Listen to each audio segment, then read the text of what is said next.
Hi అండి అందరికీ.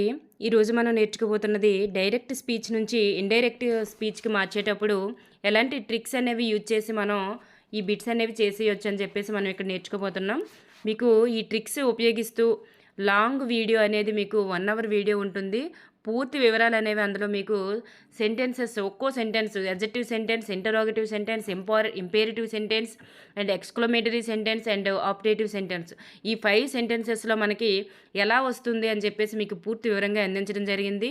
ఇక్కడ మనం కొన్నింటిని ఇక్కడ మనం ట్రిక్స్ ద్వారా నేర్చుకోబోతున్నాం. అంటే మనకి అదే ప్రీవియస్ టెట్ బిట్స్ అనేవి మాత్రం నేర్చుకోబోతున్నాం. అన్ని టాపిక్స్ నుంచి మనకి ప్రీవియస్ టెట్ బిట్స్ అనేవి ఇవ్వట్లేదు.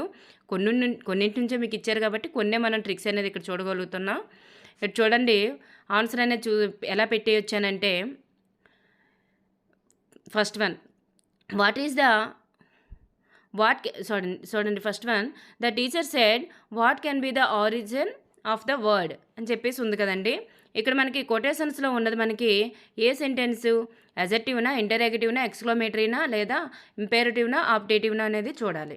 ఇక్కడ మనకి క్వశ్చన్ మార్క్తో ఉంది కాబట్టి ఇది ఇంటరాగేటివ్ సెంటెన్స్. ఇంటరాగేటివ్ సెంటెన్స్ అనగానే మనకి ముందుగా ఏం రావాలి, ఇంటరాగేటివ్ గుర్తుకు రావాలి అంటే ఇంటరాగేటివ్ సెంటెన్స్ అనగానే మనకి అందులో WH క్వశ్చన్స్తో వచ్చిన లేదా హౌతో వచ్చిన మనకి అక్కడ కంజంక్షన్ రాదు. WH క్వశ్చన్స్తో వచ్చిన హౌతో వచ్చిన మనకి కంజంక్షన్ రాదు. అంటే what, where, when, which, why, who ఇలాంటివి ఏ వచ్చినా సరే లేదా హౌతో వచ్చినప్పుడు హౌ లాంగ్, హౌ మచ్ ఇలాంటివి ఏ వచ్చినా కానీ మనకి అక్కడ కంజంక్షన్ అనేది రాదు. లేదా యామ్ ఈజ్ ఆర్ చూడండి ఇక్కడ స్టార్టింగ్ వర్డ్ నేను అనేది ఇక్కడ వాటి దగ్గర యామ్ ఈజ్ ఆర్ కానీ వజ్ వర్ కానీ లేదా డూ డిడ్ డస్ కానీ లేదా హ్యావ్ హ్యాజ్ హ్యాడ్ ఇలాంటివి ఏవి వచ్చినా కానీ మనకి ఇక్కడ స్టార్టింగ్లో దానికైతే ఇఫ్ లేదా వెదర్ అనేటటువంటి కంజంక్షన్ వస్తుంది. కానీ ఇక్కడ వాటితో కానీ WH క్వశ్చన్ కానీ హౌ కానీ వచ్చిందనుకోండి కంజంక్షన్ అనేది రాదు అని గుర్తుపెట్టుకోండి. నెక్స్ట్ వన్ మనకి ఇక్కడ చూడండి కెన్ తర్వాత ఆరిజిన్ చూడండి ఇక్కడ హెల్పింగ్ వర్బ్ ఉంటుంది. హెల్పింగ్ వర్బ్ తర్వాత సబ్జెక్ట్ ఉంటుంది. ఫస్ట్ ఏముంటుందండి హెల్పింగ్ వర్బ్ ఉంటుంది, నెక్స్ట్ సబ్జెక్ట్ ఉంటుంది. కానీ మనం ఎలా మార్చాలి, సబ్జెక్ట్ ముందు పెట్టేసి హెల్పింగ్ వర్బ్ అనేది చివరికి పెట్టేయాలన్నమాట. వీలైతే అది హెల్పింగ్ వర్బ్ అనేది చివరికి వెళ్ళిపోతుంది. అంటే సెంటెన్స్ చివరికైనా వెళ్ళిపోతుంది. లేదా కొన్నిసార్లు మనకి సబ్జెక్ట్ పక్కనే హెల్పింగ్ వర్బ్ కూడా వస్తుంది. మీరు ఆప్షన్స్ చూడండి. ఫస్ట్ WH క్వశ్చన్స్ కాబట్టి మనకి ఇక్కడ కంజంక్షన్ ఉండదు. కంజంక్షన్ దేనికి కూడా ఇక్కడ కంజంక్షన్ ఇవ్వలేదు కాబట్టి మనం ఇక్కడ అన్నింటినీ కూడా మనం చూసుకోవాల్సిందే. అంటే ఒక్కొక్క దాన్ని ఎలిమినేట్ చేయడం అనమాట. నెక్స్ట్ హెల్పింగ్ వర్బ్ చివరికి ఉండాలి. హెల్పింగ్ వర్బ్ చివరికి ఉండే వాటిని మనం ముందుగా చూద్దాం. కుడ్ బి అని చెప్పేసి ఇచ్చారు. ఈ కుడ్ బి అని ఇచ్చారు కాబట్టి ఈ రెండింటిలో ఆన్సర్ అనేది వచ్చే అవకాశం ఉందన్నమాట. మనకి నెక్స్ట్ వన్ చూసుకుంటే అంటే మనకి వాట్ పక్కన ఏమొచ్చేస్తుంది అంటే వాట్ పక్కనే సబ్జెక్ట్ వచ్చేస్తుంది అనమాట. వాట్ పక్కనే మనకి ద ఆరిజిన్ అనేటటువంటి సబ్జెక్ట్ అనేది వచ్చేస్తుంది. కానీ ఇక్కడ చూద్దాం ఇది ఇంటరాక్టివ్ సెంటెన్స్ కాబట్టి దాని యొక్క వర్బ్ ఫామ్ అనేది అంటే రిపోర్టింగ్ స్పీచ్ యొక్క వర్బ్ ఫామ్ అనేది ఎలా వస్తుందంటే ఆస్క్డ్ ఏమొస్తుందండి, ఆస్క్డ్, ఎంక్వైర్డ్, క్వశ్చన్డ్. ఆస్క్డ్ ఈ సెడ్ యొక్క ఫామ్ ఎలా వస్తుందంటే ఆస్క్డ్ లేదా ఎంక్వైర్డ్ లేదా క్వశ్చన్డ్. ఆస్క్డ్, ఎంక్వైర్డ్, క్వశ్చన్డ్ అని చెప్పేసి వస్తుంది కాబట్టి మనకి ఇక్కడ ఆన్సర్ చూడండి డైరెక్ట్గా ఉందన్నమాట ఇక్కడ ఆస్క్డ్ అనేసి. మిగతా ఈ మూడింటిలో కూడా మనకు లేదు కాబట్టి ఆన్సర్ అనేది ఫస్ట్దే. కానీ మనం ఇంకా ట్రై చేయాలంటే చేయొచ్చు అనమాట. కానీ ఇక్కడ చూడండి కుడ్ బి ఉంది కాబట్టి అక్కడ కూడా మనం ఇక్కడ 2, 4ని ఎలిమినేట్ చేసేయచ్చు అనమాట. కుడ్ బి ఉంది. దాని తర్వాత చూడండి ఈ రెండింటికి కూడా వాటి తర్వాత ఆరిజిన్ అనేది ఇవ్వడం జరిగింది. చూడండి 1, 3 రెండింటికి కూడా వాటి తర్వాత ఆరిజిన్ అనేది ఇవ్వడం జరిగింది. కానీ ఇక్కడ మనకు మార్పు ఎక్కడంటే ఆస్క్డ్, సెడ్. మనం చేసుకోవాల్సింది ఎక్కడండి ఆస్క్డ్ అనేది right answer. Asked, enquired, questioned అనేవి వస్తాయి కాబట్టి. నెక్స్ట్ వన్ చూద్దాం. మళ్ళీ ఇంకొక క్వశ్చన్ మార్క్ ఉన్నదే చూద్దాము దానికి ఎలా వస్తుంది అనేది. ఇది మనం చూస్తే ఇంటరాగేటివ్ సెంటెన్స్ చూడండి 78 అని చెప్పేసి నెంబర్తోనే మనకి ఎక్కువగా ఈ డైరెక్ట్ ఇండైరెక్ట్ స్పీచ్ అనేది ఇవ్వడం జరిగింది. 78 క్వశ్చన్ నెంబర్తోనే చూడండి. ఇది కూడా క్వశ్చన్దే అంటే ఇంటరాగేటివ్ సెంటెన్స్నే కాబట్టి మనకి ఇక్కడ లింకర్ ఏమొస్తుంది ఇక్కడ మనకి వాట్ WH క్వశ్చన్ కానీ హౌ కానీ ఉంటే మనకి లింకర్ రాదు, అదే కంజంక్షన్ రాదు. కానీ ఆర్ వచ్చింది. Am is are, was were, have, has, had, do did, does ఇలాంటివి ఏవి వచ్చినా సరే మనకి ఇఫ్ ఇఫ్ లేదా వెదర్ అనే కంజంక్షన్ వస్తుంది. ఇఫ్ లేదా వెదర్ అనే కంజంక్షన్ వస్తుంది. అయితే ఇఫ్ అనేది పాజిటివ్ గాను, వెదర్ అనేది నెగిటివ్ గాను తీసుకుంటాం. ఈ సెంటెన్స్లో ఎక్కడ కూడా మనకి నెగిటివ్ అనేది లేదు కాబట్టి వెదర్ అనేది రాదు. మనకి ఇక్కడ ఫోర్త్ ఆప్షన్లో వెదర్ అనేటటువంటిది ఇచ్చారు కాబట్టి ఫోర్త్ అనేది రాంగ్. నెక్స్ట్ మనం చూసుకుంటే మనకి ఎప్పుడు కూడా వీలైనంత వరకు ఈ ఆర్ అనేటటువంటి హెల్పింగ్ వర్బ్ తర్వాత మనకి సబ్జెక్ట్ ఉంటుందని చెప్పుకున్నాం కదా. హెల్పింగ్ వర్బ్ తర్వాత ఇక్కడ చూడండి, ఇక్కడ ఇది హెల్పింగ్ వర్బ్, ఇది సబ్జెక్ట్.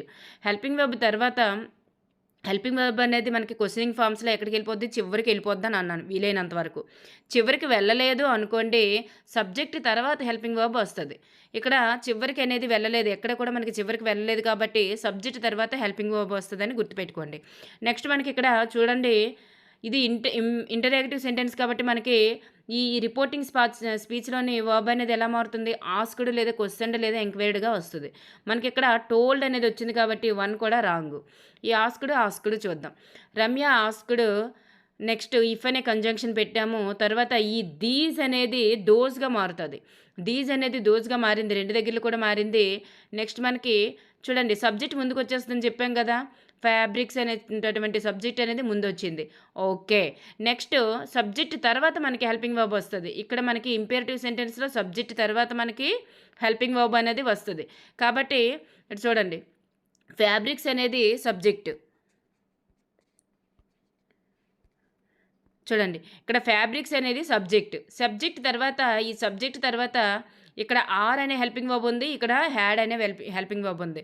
కానీ చూడండి, మనకి సబ్జెక్ట్ తర్వాత హెల్పింగ్ వర్బ్ ఏం రావాలండి, ఆరే వస్తుంది. యామీజ్ ఆర్కి ఆరే వస్తుంది, హ్యాడ్ అయితే రాదు. కాబట్టి మనకి ఇక్కడ ఆన్సర్ యామీజ్ ఆర్కి వజ్జు వర్లు వస్తాయండి. యామీజ్ ఆర్కి వజ్జు వర్లు వస్తాయి కాబట్టి మనకి ఇక్కడ ఆన్సర్ ఏమవుతుందంటే హ్యాడ్ అయితే రాదు. హ్యాడ్ దేనికి వస్తుందంటే హ్యావ్, హ్యాజ్కి హ్యాడ్ వస్తుంది. కానీ ఇక్కడ మనకి ఏమొస్తుందండి, వర్ వచ్చింది కాబట్టి ఆన్సర్ ఈజ్ థర్డ్ వన్. ఓకేనండి, అలా చేసుకోవాలి. నెక్స్ట్ వన్ చూడండి, I will catch you in a minute replied Seema. ఇక్కడ విల్ అయినా అవ్వచ్చు, షల్ అయినా అవ్వచ్చు. అయి తర్వాత మనకి విల్ అయినా అవ్వచ్చు, షల్ అయినా అవ్వచ్చు. కానీ మనం ఇక్కడ చూడండి, ఆప్షన్స్లో మనకి ఏమి ఇచ్చారు, అన్ని దగ్గరలు కూడా విల్లు, వుడ్డు, విల్లు అలా ఇచ్చారనమాట. అయితే మన క్వశ్చన్లో చూడండి, ఇక్కడే మనం ఎలిమినేట్ చేసేయచ్చు. క్వశ్చన్లో మనకి విల్ ఇచ్చారంటే ఆన్సర్లో మనకి వుడ్తో రావాలి. కాబట్టి ఫస్ట్ది రాంగ్, నెక్స్ట్ ఫోర్త్ది కూడా రాంగ్, వుడ్తో రావాలి. ఓకే, నెక్స్ట్ వన్ చూడండి, ఇక్కడ రిప్లైడ్ అనేటటువంటిది ఇచ్చారు కాబట్టి మనం రిప్లైడ్గానే తీసుకోవాలి. రిప్లైడ్ తీసుకున్నాం, ఎందుకంటే ఇది నార్మల్ సెంటెన్స్ అనమాట. నార్మల్ సెంటెన్స్, అసర్టివ్ సెంటెన్స్ కాబట్టి మనం ఇక్కడ ఏమిస్తే తీసుకుంటాం. I will caught you in a minute.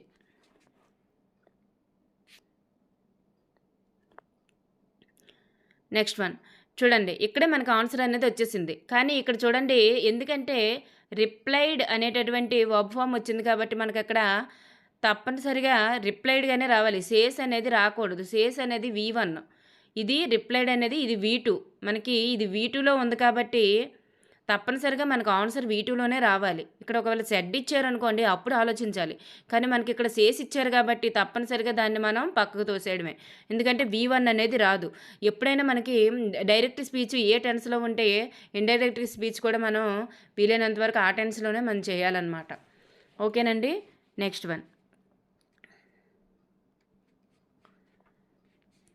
One చూసుకుంటే చూడండి, ఇక్కడ that boy will be hung said the gentleman. That boy will be hung said the gentleman అని చెప్పేసి మనకి ఇక్కడ ఇచ్చారు. చూడండి, మనకి ఏమొస్తుంది, ఫస్ట్ ఇది నార్మల్ సెంటెన్స్ కాబట్టి మనకి దట్ అనే కంజంక్షన్ అనేది వస్తుంది. సో అన్నింటికి వచ్చింది. ఓకే, నెక్స్ట్ వన్ ఇక్కడ చూడండి,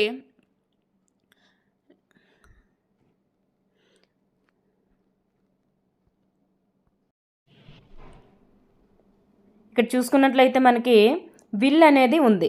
విల్ అనేది ఉంది కాబట్టి మనకి ఆన్సర్లో ఏమొస్తుందండి, వుడ్ వస్తుంది అనమాట. విల్ ఉంటే వుడ్ వస్తుంది.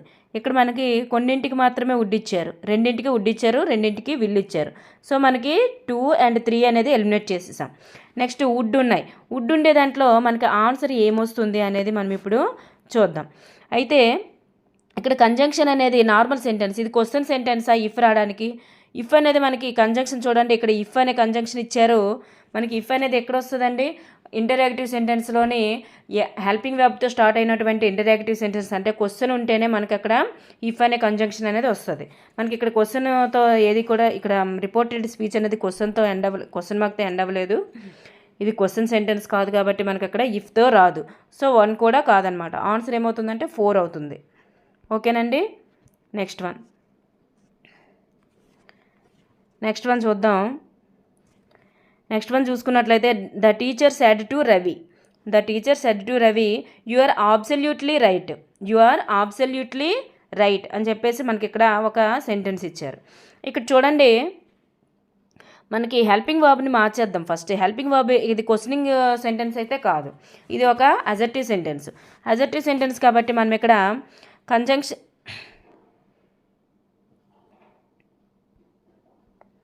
కంజంక్షన్ చూస్తే అన్నింటికి దట్ ఉంది. ఓకే, దట్ ఉంది కాబట్టి మనం దట్ గురించి మాట్లాడడానికి లేదు. నెక్స్ట్ మనకి ఇక్కడ ఆర్ అనేటటువంటిది ఉంది. ఆర్ అనేది మనకి ఎలా మారుతుందండి, యామీజార్లు వజువర్లుగా మారుతాయి. ఇక్కడ ఆర్ అనేది వర్గా మారుతుంది. మనకి ఇక్కడ ఎక్కడైనా సరే వర్ అనేది ఇచ్చారా,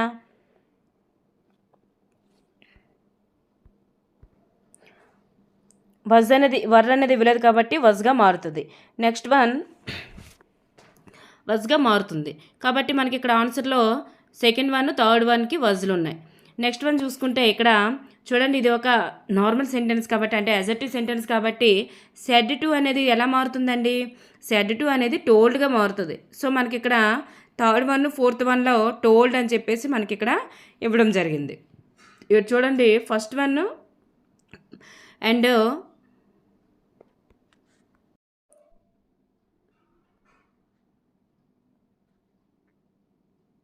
చూడండి, ఇక్కడ మనం చూసుకుంటే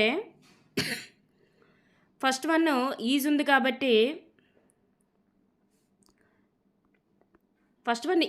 కాబట్టి అది రాంగ్ ఆన్సర్. నెక్స్ట్ వన్ మనకి సెడ్ టు ఉంది కాబట్టి సెకండ్ది కూడా రాంగ్ ఆన్సర్. సెడ్ టు ఉంది కాబట్టి మనకి ఇక్కడ టోల్డ్ వస్తుంది కాబట్టి థర్డ్లోని ఫోర్త్లోని ఆన్సర్ ఉన్నట్లు అనమాట.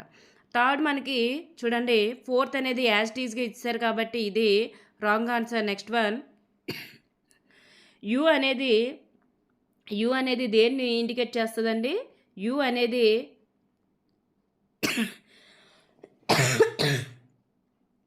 యు అనేటటువంటిది సెకండ్ సబ్జెక్ట్ని మనకి ఇక్కడ ఇండికేట్ చేస్తుంది.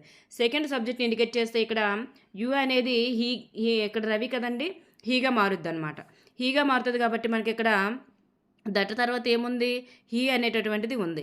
హీ అనేటువంటి ఉంది కాబట్టి మనకి అక్కడ ఆన్సరు థర్డ్ వన్ అనేది రైట్ ఆన్సర్ అవుతుంది అనమాట. అంతేనండి. Thank you everyone.